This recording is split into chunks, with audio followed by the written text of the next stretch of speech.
March 9, 1945. Midnight approaches over the Mariana Islands as ground crews perform final checks on 325 Boeing B-29 Superfortress bombers. Major General Curtis LeMay has ordered the most radical transformation in strategic bombing doctrine of the Pacific War. Tonight, these aircraft will carry no high-explosive bombs. Instead, their bomb bays bulge with cluster bombs containing 1,520 M69 incendiary bomblets per aircraft, each filled with napalm that will burn at 1,800 degrees Fahrenheit. The target is not a military installation or industrial complex. It is the Shitamachi district of Tokyo, where 750,000 Japanese civilians live in wooden homes packed into just 12 square miles. At 17:35 hours, the first silver B-29 lifts off from Guam's North Field. Through gathering darkness comes the roar of Wright R-3350 engines as bomber after bomber takes to the skies. They fly individually rather than in formation, stripped of most defensive guns to carry double their normal incendiary load. Leading the attack are Pathfinder aircraft that will mark the target with a burning X visible from miles away, followed by the main force dropping their loads from just 5,000 to 7,000 feet. What unfolds next will demonstrate why American napalm incendiary warfare became the weapon that finally convinced Japanese soldiers, civilians, and leaders that victory was impossible.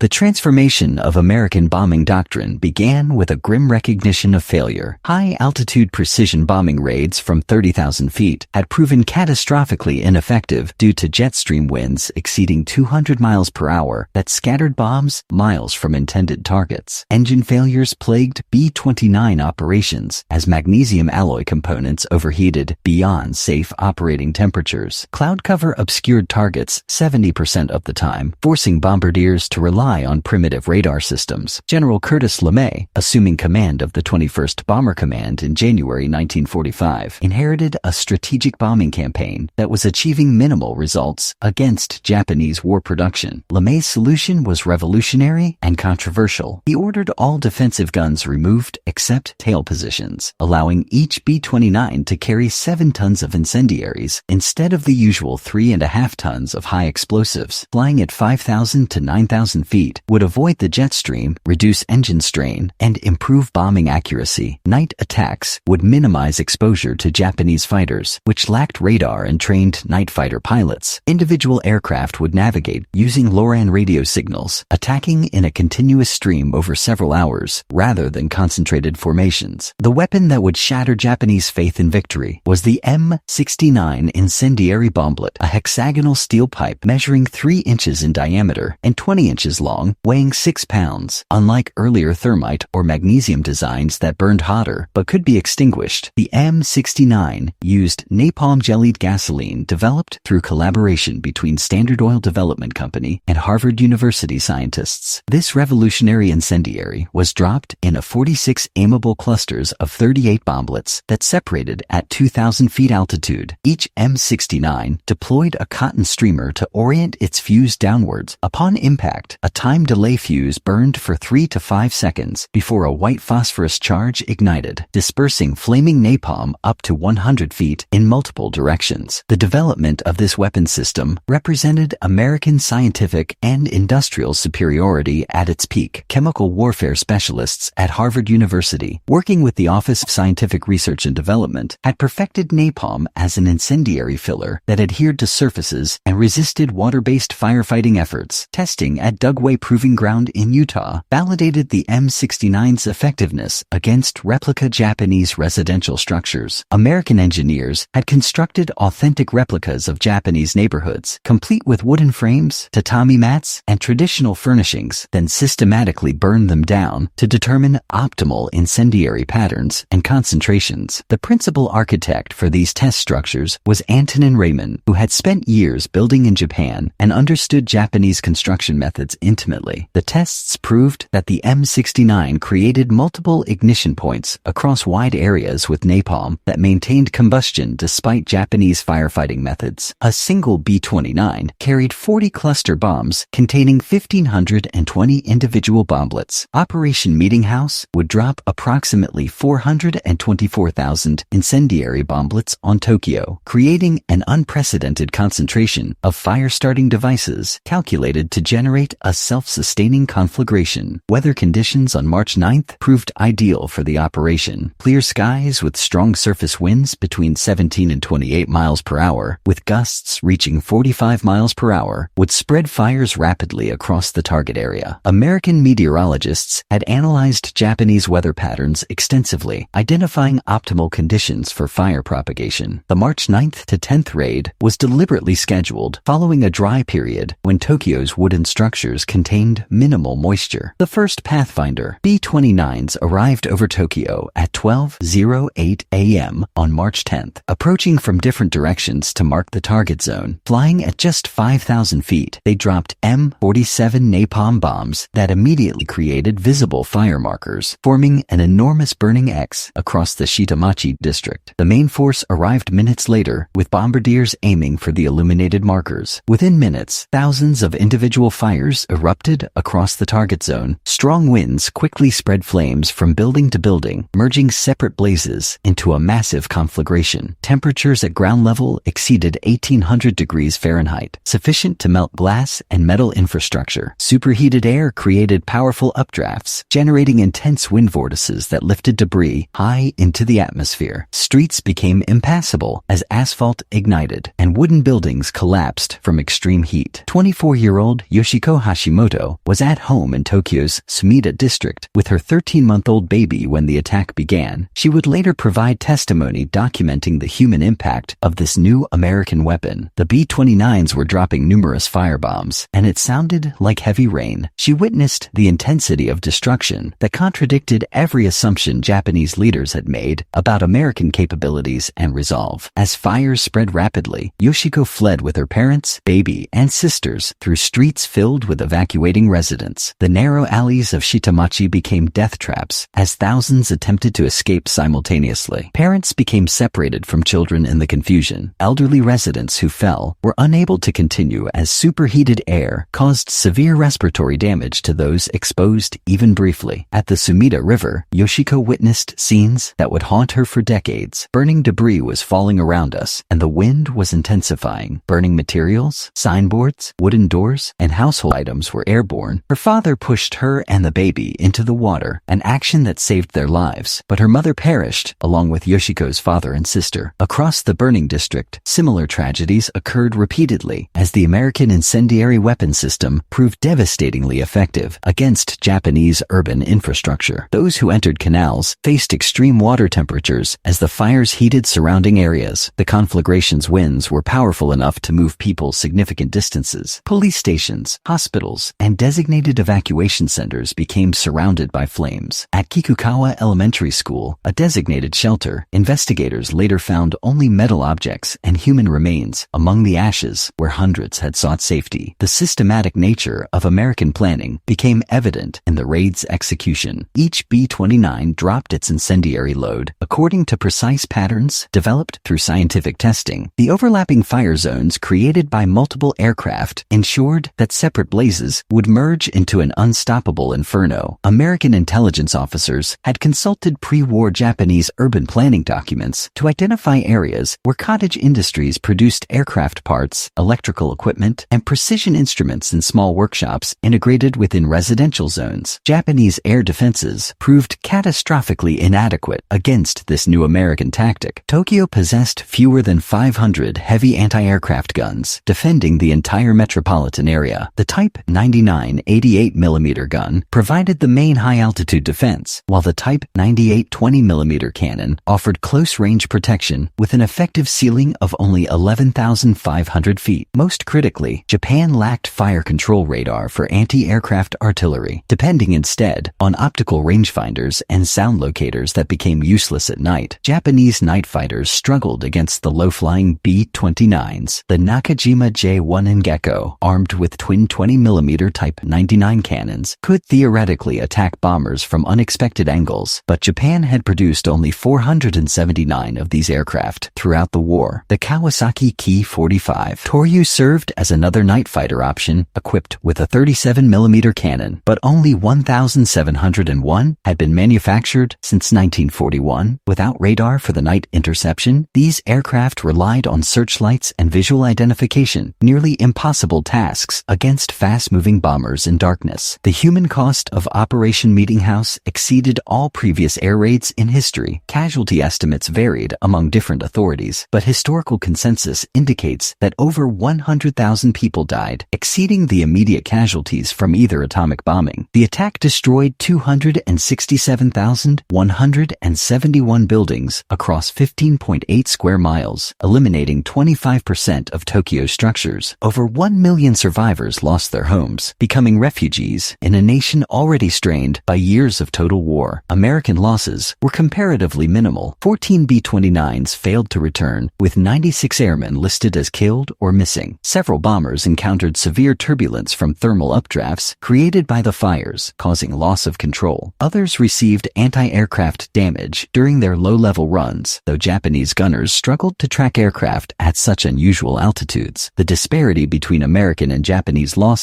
demonstrated the overwhelming technological and industrial advantage that napalm incendiary warfare provided to Allied forces. The industrial impact was severe and immediate. More than half of Tokyo's manufacturing occurred in small workshops within residential areas, and their destruction significantly impacted production of essential war materials. Thousands of skilled workers were lost or displaced from the city, creating labor shortages that affected war production throughout the Japanese home islands. The systematic destruction of these dispersed industrial facilities proved that American intelligence had accurately identified the vulnerabilities of Japan's decentralized manufacturing system. General LeMay later reflected on the moral implications of the operation. "I suppose if I had lost the war, I would have been tried as a war criminal." General Henry Arnold sent congratulations, stating, "This shows your crews have the guts for anything." The operation's impact immediately influenced American strategy. Within 10 days, similar raids struck Nagoya, Osaka, and Kobe, systematically destroying Japan's 4 largest cities. The campaign then expanded as American factories increased MS-69 production to meet the demands of urban area bombing. The psychological impact on Japanese survivors was profound and lasting. Many described feeling that traditional protection systems had failed completely. Refugees departing Tokyo spread accounts throughout Japan, their experiences contradicting official information about the war situation. Worker attendance at factories declined significantly as civilians lost confidence in government assurances of ultimate victory. The term routine air raid entered common usage as cities were systematically targeted by American incendiary attacks. Japanese military leaders gradually recognized that they could not defend against American firebombing tactics. The February 25th preliminary raid that destroyed 28,000 buildings had provided clear warning of American capabilities, yet authorities made minimal improvements to fire defenses. Proposals to create fire breaks by demolishing buildings were not implemented due to resource constraints and organizational failures. Evacuation plans remained largely theoretical as military authorities insisted civilians maintain their positions. Secret police reports documented rising defeatism among the civilian population as American incendiary raids continued. Night bombing was feared more than daylight raids, and incendiaries created more terror than high explosives. Japanese firefighting capabilities, designed for peacetime emergencies, proved completely inadequate against thousands of simultaneous ignition points. The city's 8,000 firefighters possessed mainly hand pumps and bucket brigades that became useless when water pressure failed and equipment was destroyed. Intelligence assessments by American planners revealed that the systematic urban destruction was achieving strategic objectives beyond the physical damage to war production facilities. Japanese military communications intercepted by American codebreakers showed increasing concern about maintaining civilian morale. References to inevitable defeat appeared more frequently in classified Japanese documents as the bombing campaign intensified. American psychological warfare specialists documented how refugees from bomb-seized cities spread defeatist sentiment throughout the country. The expansion of American incendiary bombing operations demonstrated industrial capacity that Japanese leaders found incomprehensible. By summer 1945, American factories were producing 50,000 tons of incendiary bombs monthly. The United States could replace lost B-29s within weeks, while Japan could not rebuild destroyed urban areas or replace lost workers. American technical advantages made each weapon significantly more effective than Japanese defensive measures could counter. Weather played a crucial role in maximizing the effectiveness of American incendiary warfare. Meteorological analysis allowed American planners to time raids for optimal fire spread conditions. The integration of of weather science with military operations exemplified the systematic American approach to warfare that Japanese military doctrine, emphasizing traditional values over material considerations, could not match. This scientific methodology proved superior to Japanese reliance on fighting spirit and individual sacrifice. By August 1945, 66 Japanese cities had experienced major incendiary attacks, with much of urban Japan severely damaged before the atomic bombings occurred.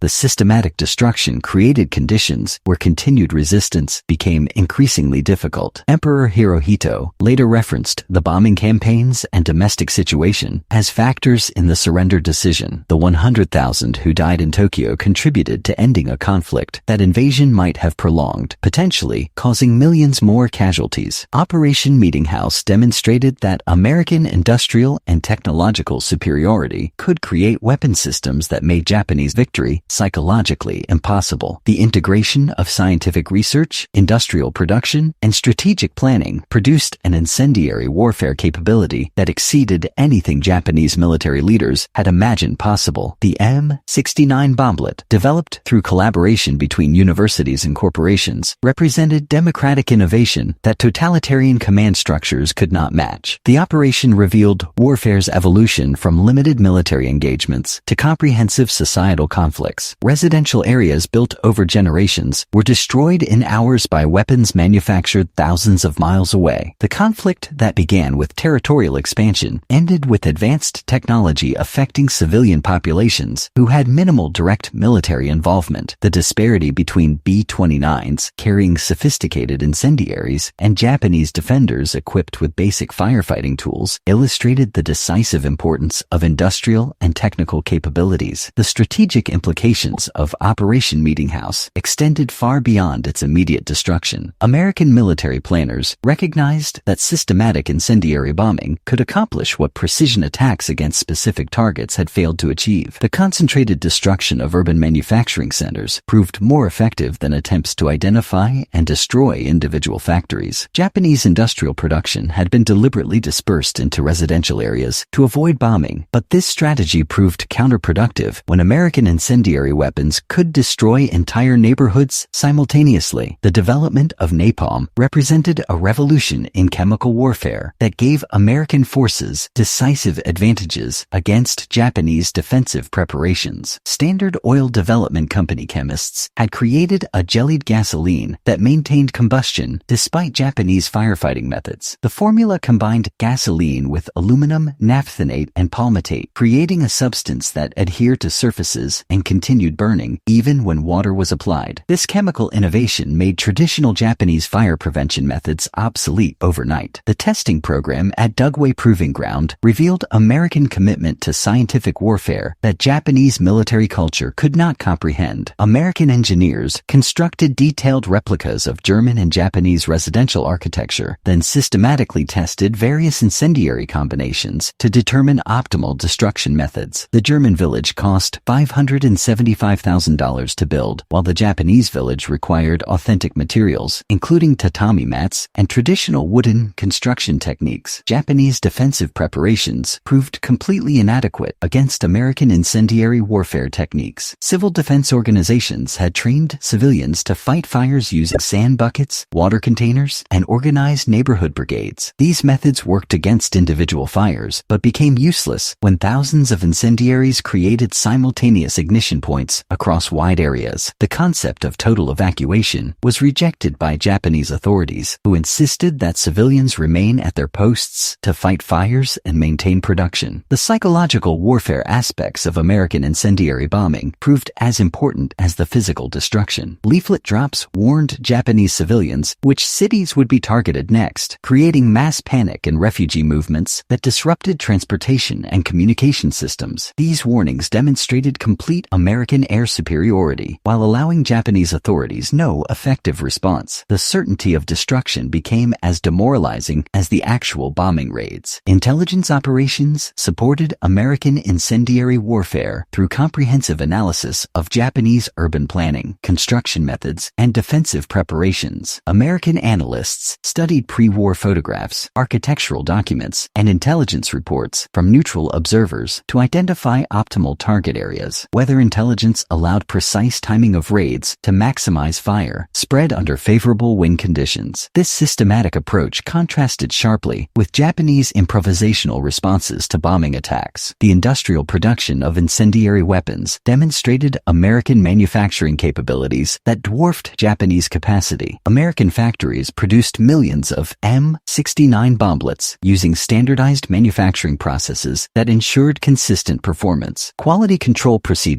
rejected more defective incendiaries than Japanese factories could produce total. The integration of civilian industry with military requirements allowed rapid expansion of incendiary production without disrupting other war materials. Medical consequences of incendiary bombing created long-term impacts that conventional explosives could not achieve. Burns from napalm required extensive treatment that overwhelmed Japanese medical facilities. Respiratory damage from superheated air affected survivors for years after the attacks. The psychological trauma of witnessing mass civilian casualties undermined public support for continued military resistance. These human costs accumulated to levels that Japanese society could not sustain. The Tokyo firebombing established precedents for area bombing that influenced subsequent American military strategy. The success of low-altitude night incendiary attacks against Japanese cities validated tactics that precision bombing advocates had initially opposed. The systematic destruction of urban areas became standard operating procedure for American bomber commands, proving that overwhelming material superiority could compensate for previous tactical limitations. The technological superiority demonstrated by American incendiary warfare influenced Japanese surrender calculations more than specific military defeats. Leaders recognized that continued resistance would result in systematic destruction of all major population centers. The inevitability of defeat became apparent when Japanese defensive measures proved completely ineffective against American bombing tactics. This technological intimidation achieved strategic objectives that military victories alone might not have accomplished. The legacy of American napalm incendiary warfare extended far beyond World War II,